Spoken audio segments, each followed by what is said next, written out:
What's up everyone? Welcome back to my channel. This is the video you love to watch every couple of weeks, and that is the Never Seen It series. This is where I give you my thoughts and opinions about movies that I've never seen before in my entire life. Do I love them? Do I hate them? But most importantly, do I recommend them to you? There's always a best of the batch and there's always a worst. Everything else kind of just falls in between in the middle. So before I get to showing you what I've been watching lately, if you're brand new here on my channel, maybe you randomly stumbled upon me or YouTube recommended me to you through another YouTuber, then consider hitting that red subscribe down below, as well as that like button, but most importantly, that notification bell so you don't miss any videos in the future just like this one. Woo! That was a lot. Okay, what did I love the most? What is my favorite from this most recent Never Seen It batch? It's True Romance! I loved True Romance. So the key to this movie is obviously going to be your two leading actors. They had to have that chemistry. It's called True Romance for a reason. These two characters meet in a movie theater. They instantly fall in love. It's a whirlwind romance. They're married within 24 hours. They're obsessed with each other. And for the rest of the film, you're kind of just following along with what's going on with their lives. That's it. That's what the movie's all about. Written by Quentin Tarantino, which I did not know about until the credits were rolling on the screen. He did a very good job with this one. But I believe the chemistry between Christian Slater and Patricia Arquette immediately, as soon as these characters locked eyes on screen in that movie theater, it was like Cupid just, you know, that bow went flying and lightning struck both of them, and you could see the chemistry 10 miles away. They sold it completely for me. They are just obsessed with each other. I love their relationship. And Patricia really sold the character of Alabama because I loved this character. She's just so bubbly and carefree, and she's giggling all the time. She's just a sweet, cute character. Even though she kind of plays a hooker, like right in the beginning of the movie, she doesn't want to be that. She wants to be in love, and she is. Now, there is one point in the movie I get kind of scared for her character because she's getting a beat down in a hotel room, and Christian Slater's nowhere around to protect her. And I was thinking, oh my God, is she going to die? Is she going to die because that's going to kill him and it's going to kill me? But it doesn't happen, thank God. She just got a severe beating. But I was invested because I was worried about her character. So when that happens, you know that I am digging a movie. So I really enjoyed True Romance. Definitely my favorite of this batch. If you have not watched this and you have it, or you haven't picked it up yet, what are you waiting for? Pop this in tonight and watch it because it's really, really good. Let's move on next to Caberet. Caberet. All right, I'll stop singing. Caberet. Okay. I didn't love it. I didn't absolutely love it, but I don't hate it. I hate to say this, but I was kind of bored with this musical, and I don't like saying that because I think musicals already get a bad rap nowadays. I don't think that anyone, or like it's not a popular genre for movies these days, but I was kind of bored with this one, to be honest. Liza Minnelli as the star is definitely the one that gets your attention. Anytime that she's not on screen, I wasn't really thrilled. But whenever Liza was there, I was paying attention. I was like, ooh, it's Liza. And I was looking right at the screen. But other times, I don't know. I just really, my heart wasn't in it, I guess. It doesn't have the songs that I could really sing to. I don't know. It just, I didn't click with this one. A lot of musicals I click with, Chicago, Rocky Horror, Moulin Rouge, like are top 3 for me. But with Caberet and I just did not click. Now, I'm not going to be ungrateful because this was sent to me by, I believe Jasmine sent this my way, subscriber sent this to me. So thank you for sending it my way. I will watch it again because maybe after another watching or two, I can connect with it more. But with a first time watch, we kind of just missed each other. But I'm not totally done with her yet, if you know what I mean. I'll give her a second chance. There we go. Let's move on now to a couple of horror slashers. We have Girls' Night Out and New Year's Evil. So let's get into New Year's Evil first.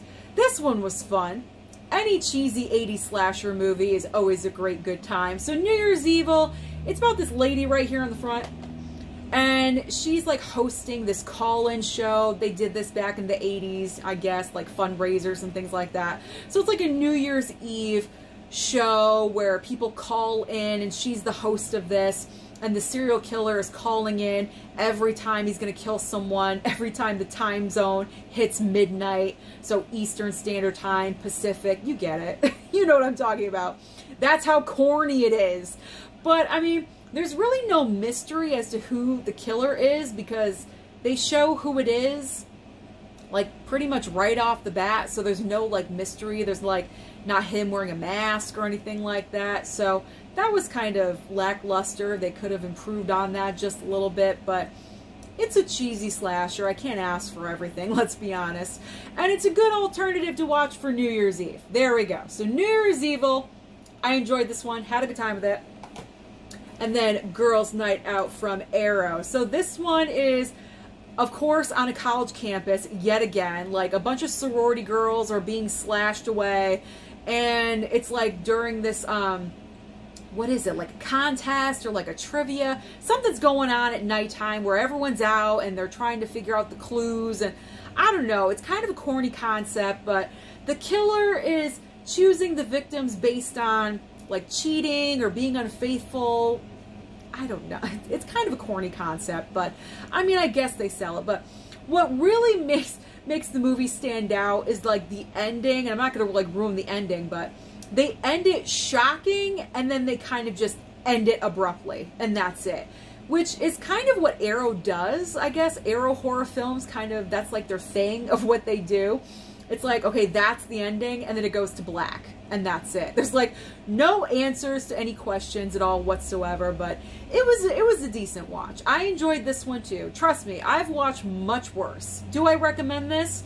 I do, but wait for a sale. For this one and also for New Year's Evil. I wouldn't pick them up at full price, but definitely when a sale rolls around, that would be the time to take advantage and add them into your ever-growing collections, as I always like to say.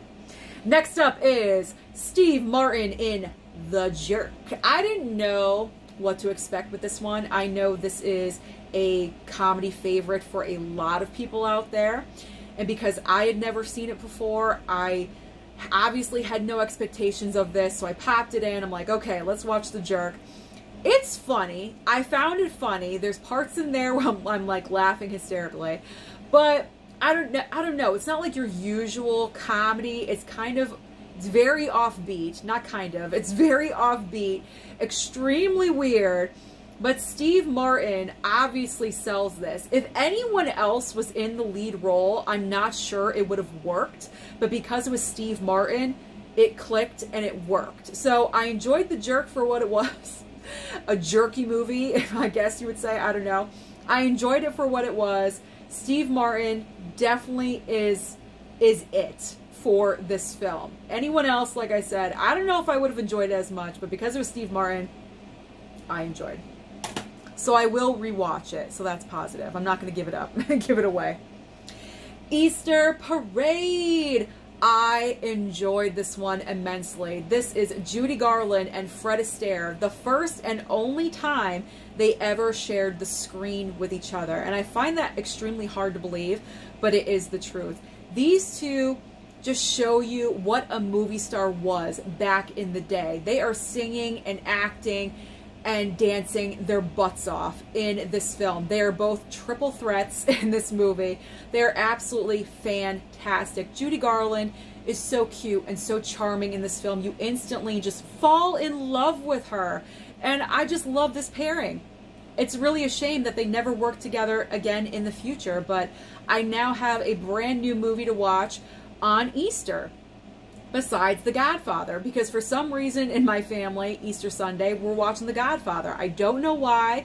It's always been that way, but now I have Easter Parade. Easter Sunday. Easter Parade. All right, this one was sent to me by Destiny, and I finally watched it. It's Sing! Yes, Susan watched an animated title. Can you believe it? I usually do not, but I was like, you know what? I need some musicals. I'm going with Sing. So I was in the mood the other night, popped this one in, and I loved it. It was so cute and so adorable. I loved all the voices. I was like, oh, that's ScarJo. Matthew McConaughey as the koala is just, it's like the greatest choice ever. I absolutely love it. I think it's great. It's just a cute, fun movie, and I'm looking forward to watching the sequel. So Sing, definitely pick it up, or I believe you could stream it on Netflix. So definitely watch it. It's a good one. A Star is Born. I finally watched the very first interpretation of A Star is Born. Now, I thought this was a musical because I know, obviously, Judy, Barbara, Gaga, those are all songs in those movies. This one is not. So I mistakenly thought that this was a musical, but it's just a regular movie. But that did not matter to me because I really enjoyed this. It's about time that I finally watched this. Janet Gaynor plays the girl on her way up, and she's just so amazing at it. Wonderful film, goes by at a steady pace, and I love how there's little bits and pieces of this movie that is connected to the Bradley Cooper, our latest version of A Star is Born. Little bits and pieces from this film that Bradley Cooper chose to incorporate into his own version. And if you watch this film, you will understand what I mean. So I really enjoyed this one, and I can't wait to watch it again. I really need to now watch the Judy and the Barbara versions, and I'm all set. I've seen all 4.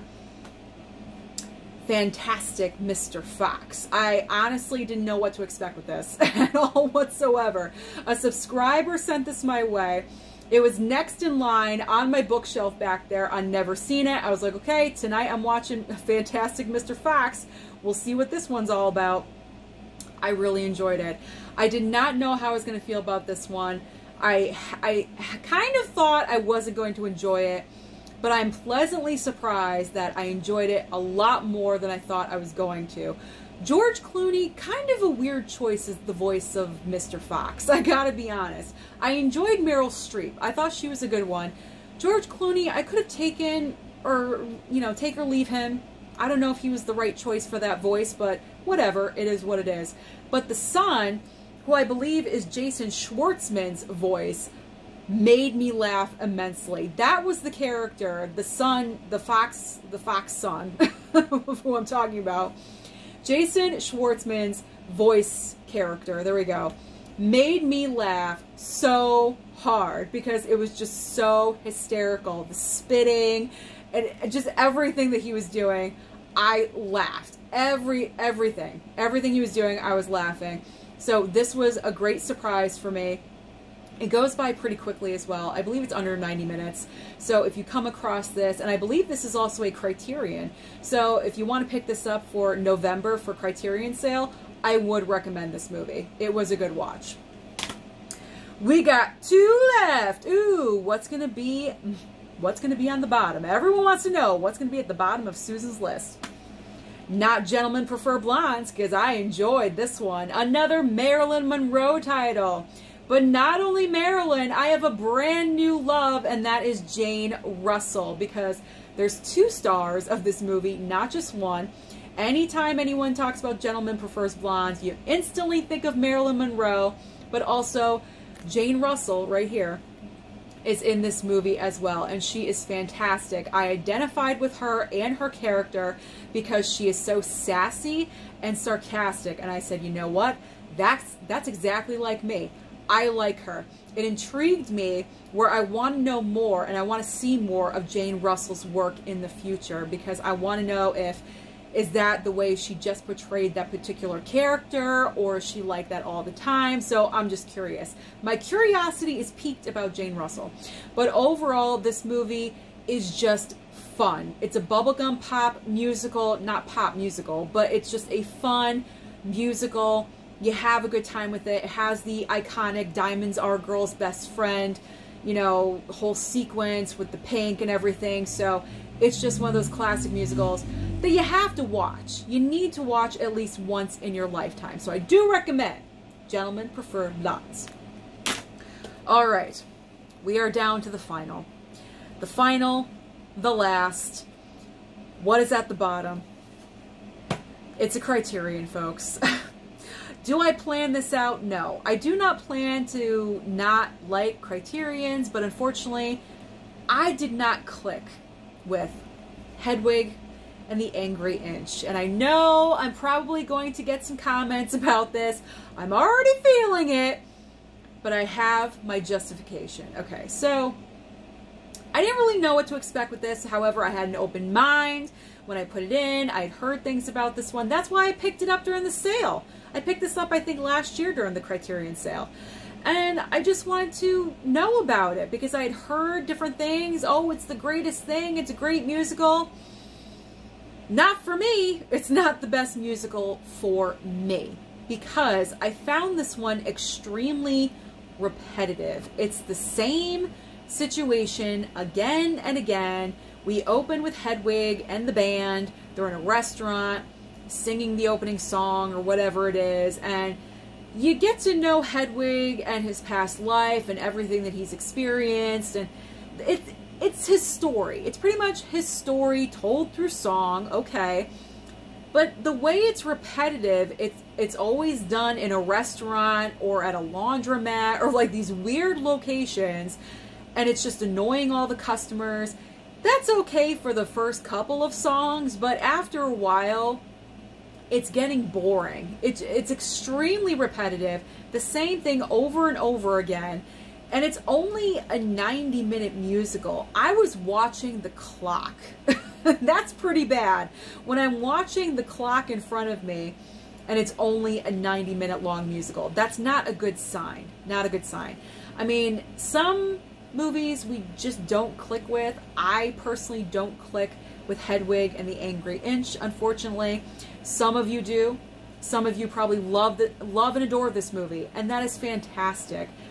It's just not for me. Am I going to get rid of it? Probably not. Maybe I'll give it another chance in the very, very far future, in the very, very far extended future. But as of right now, Hedwig's going to be put on hold. I don't really need to watch this again anytime soon. It's not the most rewatchable movie for me, unfortunately. I'm not going to toss this because it is a Criterion, so I'm just going to go like this and put it down on the table really hard. So that is my stack of never seen it movies. Let me know down below what you have been watching lately. Don't forget to like and subscribe before you leave, and I'll see you next time.